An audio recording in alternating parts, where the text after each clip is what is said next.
There are three principles on which human life flourishes, and they are contradicted by the culture of education under which most teachers have to labour and most students have to endure.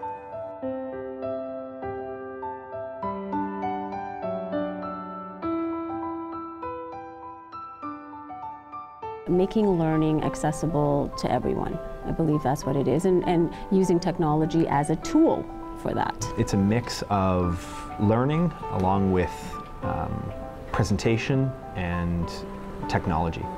I would describe it as the new way of teaching our students and communicating with our students. Somebody asked me what I thought 21st century learning is the different learning styles of students in today's schools. I know back when you and I were in school, and even before that, it was sort of cookie cutter.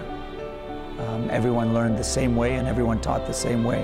Where 21st century learning, in my eyes, is you are accommodating and modifying the curriculum to suit the students' needs and also their learning abilities and styles.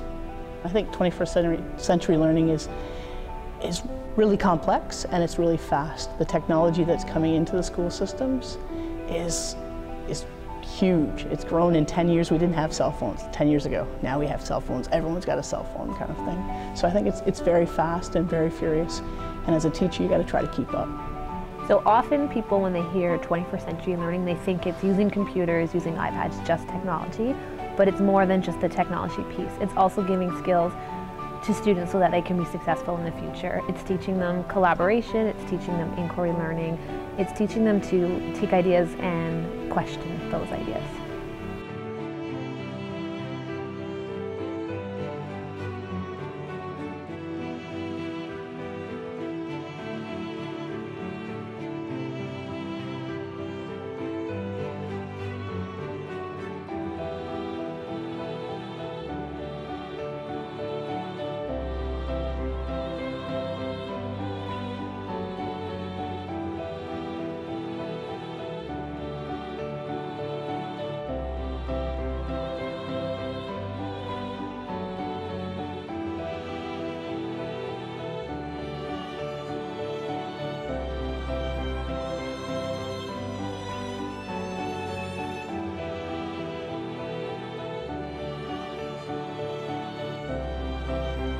Human beings are naturally different and diverse.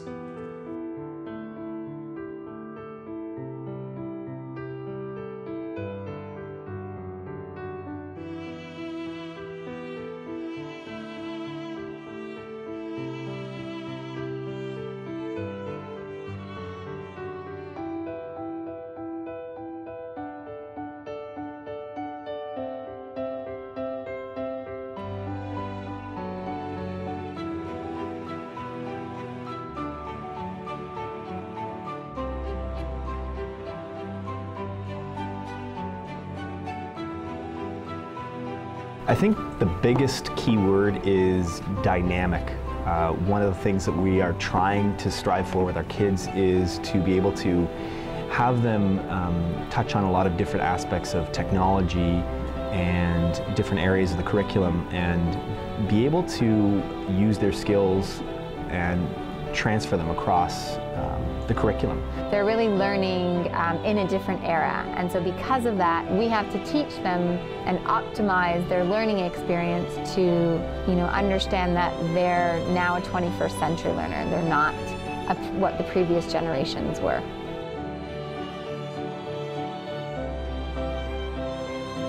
We're trying to prepare our students to be the best they can. Getting used to using it and understanding it will make them prepared for what's to come. I think it's important because these kids are growing up in a different time and in a different generation, and so they need the tools to cope, and they need the tools to adapt and to hopefully prepare them for the future. Children are not, for the most part, suffering from a psychological condition. They're suffering from childhood. I think it's important because every student learns differently at different speeds, at different rates, in different ways. You've got multiple intelligence. People learn through visual, auditory, kinesthetic, and you need to accommodate those students in your classroom. And I also think we're also seeing a larger population in our schools of ESL and IEP students. So it's important to cater to those students' needs and abilities. It's preparing students for the real world. When you're in a classroom, you often have children at very different levels. So you might have, in a grade 3 classroom, for example, kids who are working at kindergarten and some who are working at grade 5. So with giving them those 21st century skills, like collaboration, inquiry, not just consuming technology, but creating, there's sort of a safe entry point for all students. They all can kind of recognize themselves in that and have a good starting point and feel success within it. Because it is the wave of the future. It's the way these children are going to learn. In kindergarten, they already have the touch of everything. Everything's at their fingertips. So it's extremely important for them to keep up with it, to be on top of it, to be a part of it, and to learn it as you're going through it.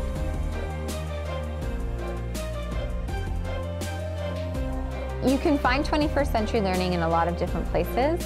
It's definitely integrated a lot into the science and technology part of the curriculum, and it's integrated a lot into the media components of the curriculum. And you see teachers using it, throughout their entire day, and you see them using it throughout many different points when they're addressing the kids.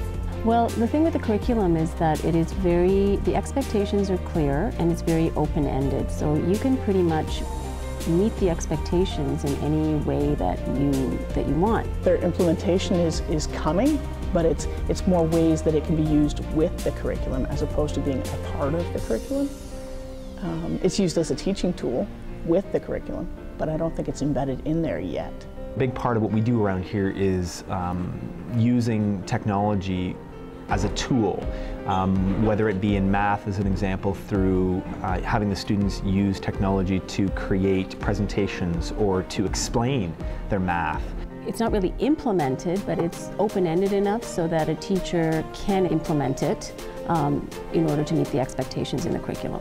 Officially, it's not formally in the curriculum. It doesn't have like its own separate sort of area. It's open to a lot of interpretation, so teachers have to be creative where we're going to fit it in the classroom. In the curriculum, you are expected to teach specific curriculum, but meeting the needs of the students. We have many students here that are on different stages of the ESL, so the curriculum is modified to their levels, as well as our IEP students, where you are accommodating for their different learning disabilities and such. So the curriculum gives you the broad spectrum, and you need to cater it to the individual student's needs. We do have a new social studies curriculum that is 100% inquiry-based, so it does really fit well 21st century skills within that. In my grade 3 class, we're researching using iPads, we're using the library learning commons space, where the students have developed an inquiry question and now they are researching, and then when they have the research, they will use some of the creation apps on the iPad and they'll create and put their project together.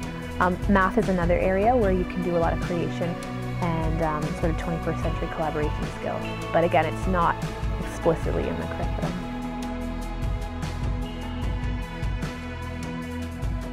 So Red Willow has really taken a very positive approach to implementing 21st century learning.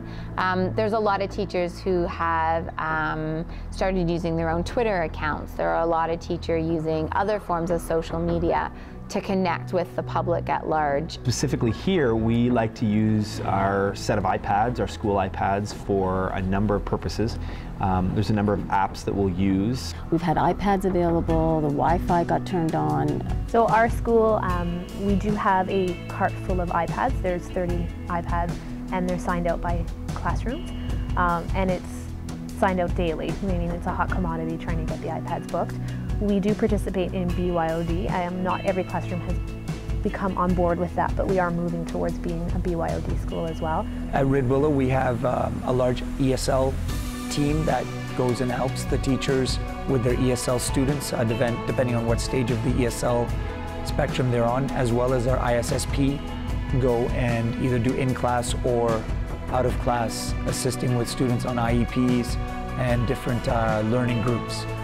So we're fortunate here at Red Willow to have a great ESL team and ISSP team to assist us in modifying and accommodating the curriculum to those students. There's quite a few teachers here who've gone crazy with the Twitter accounts and with the school account and individual accounts. They're learning from each other, they're learning from the kids. Twitter's definitely being used in many ways for teachers to kind of, you know, show off and brag about what they're doing in their classroom. And there's definitely a place for that. But Twitter's also being used by teachers by allowing their kids to decide what to tweet and what not to tweet, and by teaching their kids about, you know, the rules and responsibilities of using social media. The direct projections from the computer to the screens in the classrooms, teachers are, you know, directly teaching, typing in and using all of those pieces of technology to teach every single day. There's no more chalk at chalkboards. There's no more archaic ways of learning. It's right at their fingertips. If you sit kids down hour after hour doing low-grade clerical work, don't be surprised if they start to fidget. This week we've been using 2 apps in our classroom. One's called Educreations, the other's called Willow. There's a number of other apps that we could have been using. But the idea is that the students are using a whiteboard application to show us a math question and to be able to explain that with their words and record it while they're actually physically showing us their work on the whiteboard. And then they're able to send that to us, and we're able to evaluate that and to assess that, that knowledge not only orally but visually as well. Students are bringing in their own devices on a daily basis to use them in class and to support the learning that's going on. For next year, we are creating our library learning space, a library learning common space. We're collapsing our computer lab, and we're bringing mobile technology into the library, where we'll have a cart with laptops and iPads. And not only will it be static in the library, but that can go with the students where they are. And it's the idea that you don't go to a special room once a week to use technology, that it's ongoing, you know, throughout the whole entire day. So Red Willow is definitely a place where that 21st century learning model is, you know, taking place, and new and amazing things are happening all the time. iPads have been like the biggest thing that's happened at Red Willow. I guess the newest thing that's happened, making technology accessible to kids.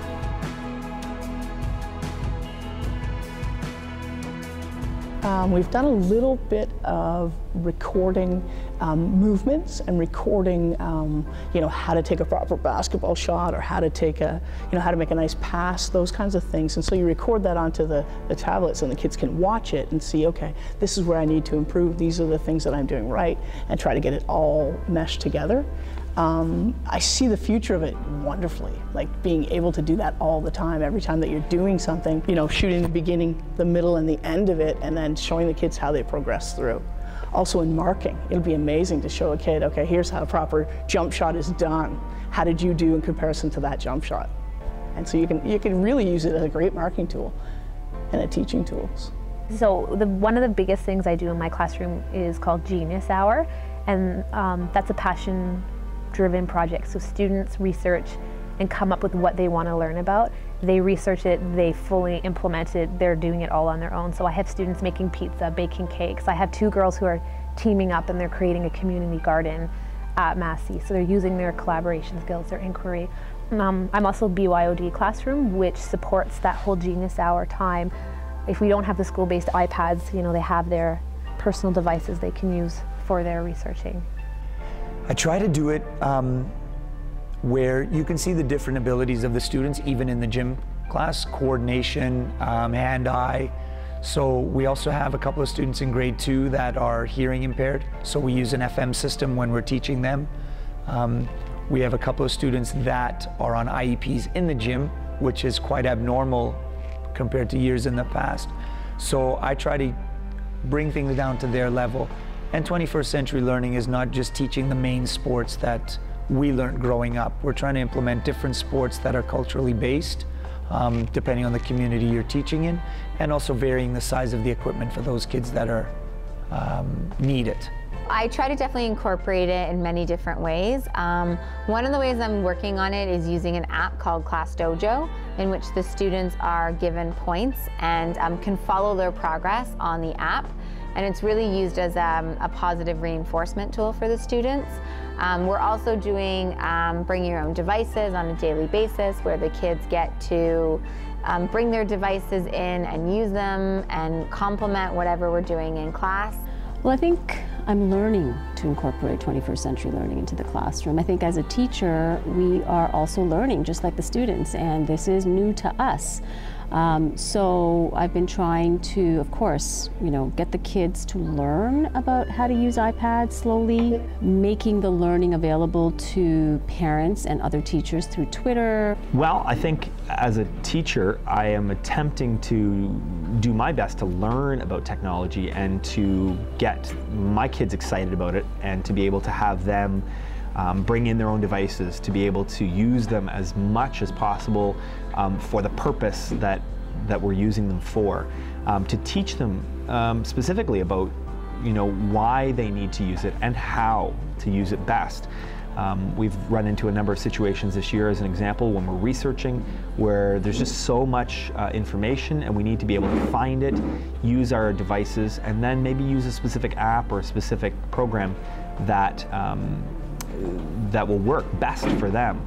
And I'm learning, and then hopefully my learning will transfer to them. We've started learning how to do like Prezi presentations and how to create a Prezi. We've also used an app called Snap Guide, which is allowing us to do procedural writing in a fun and different way. So there's many different uses that we try to incorporate it into our program.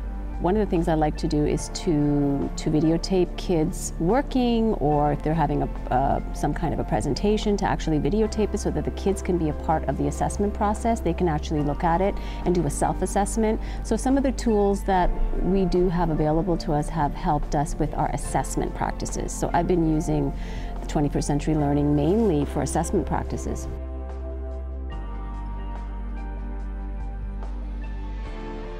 Principle that drives human life and flourishing is curiosity. If you can light the spark of curiosity in a child, they will learn without any further assistance very often. Children are natural learners. It's a real achievement to put that particular ability out or to stifle it. Curiosity is the kind of engine of achievement. I think the advantage is, again, going back to that word dynamic. We're creating these dynamic students. We hope that they're able to transfer knowledge across different subject levels, and then to build those skills and eventually become these amazing adults who are able to cope and learn and work with others in the workforce, and be able to use their technology seamlessly. The advantages are meeting the kids' needs. You're trying to cater to the kids individually because they are individuals. Not all students are the same. So you're trying to meet the student where they're at and bring them forward, rather than just saying, you know what, you're behind the other kids and I'm just going to leave you there and just cater to the masses. So the advantages are trying to meet the kids and treat them individually and accommodate them accordingly. I think the advantages are really just preparing the kids, preparing them for a different world that they're living in than a previous generation. And so if your classroom doesn't look like what the world currently looks like right now, then you're not preparing the kids for what they need. The advantages, I guess, is that the kids are becoming comfortable navigating the internet. The kids are understanding that there are different ways to show what they know.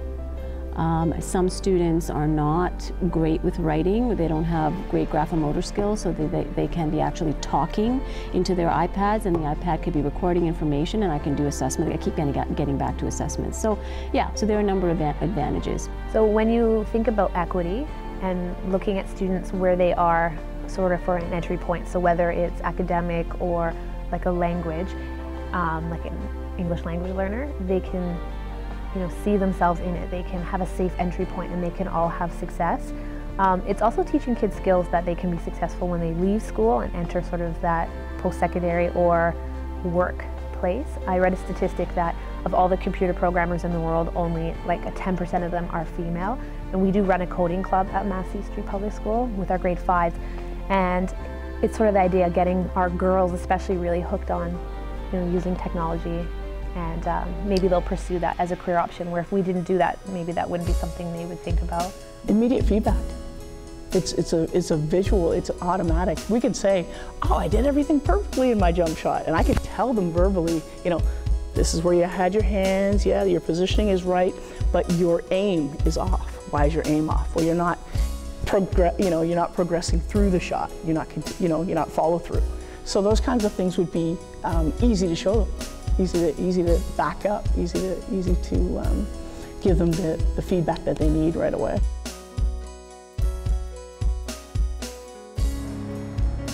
I think that we need to incorporate technology in bits rather than just going gung-ho. I think that we need to be more reflective. I think one of the challenges is really an equity piece, and so, you know, not every kid and not every family is financially able to support the technology that we're introducing into the schools.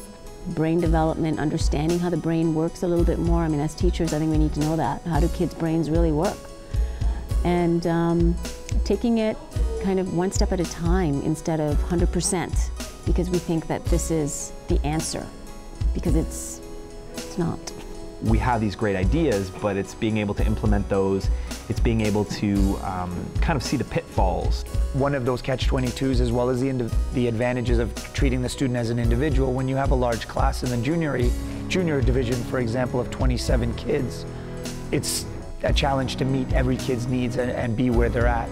Socioeconomics play a factor, so even though we promote BYOD, we might not have as many students for financial reasons who can participate in that type of program. And then funding too. I mean, we try to provide the technology for students who don't have it, but comes down to funding and budget as well. It's going to take time, which you have time to learn it, time to also implement it into it's got to become automatic. You can't just find it. There is no system in the world or any school in the country that's better than its teachers. Teachers are the lifeblood of the success of schools. But teaching is a creative profession. Teaching properly conceived is not a delivery system. You know, you're not there just to pass on received information. Great teachers do that. But what great teachers also do is mentor, stimulate, provoke, engage. You see, in the end, education is about learning.